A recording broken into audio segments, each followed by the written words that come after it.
B12 की deficiency में कुछ 3 इस तरह के साइन्स हैं जो बिल्कुल छुपे होते हैं। आपके हाथ-पाँव सुन्न रहते हैं और आपको बहुत ज़्यादा थकावट रहती है। उसके साथ-साथ कुछ डिज़नेस लाइक फीलिंग्स आती हैं। अगर इस तरह की फीलिंग्स हैं, थकावट है, आपके हाथ-पाँव सुन्न होते हैं, तो आपको पॉसिबली विटामिन B12 की डेफिशिएंसी हो सकती है।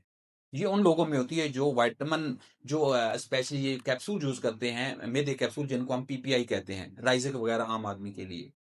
या अगर आप ग्लूकोफेज यूज़ कर रहे हैं या आप रूटीन में वेजिटेबल्स या सब्जियाँ खाने में इस्तेमाल नहीं करते, तो आपको विटामिन B12 की कमी हो सकती है। तो करना क्या है? अपने खाने में विटामिन B12 को पूरा करने के लिए लाज़मी तौर पे वेजिटेबल्स और मीट को ऐड करें। अपने विटामिन B12 के टेस्ट करवाएँ और अगर ज़्यादा डेफिशिएंसी तो इसके लिए प्रॉपर मेडिसिन लें। मज़ीद इस तरह की वीडियोज़ के लिए चैनल को सब्सक्राइब करें।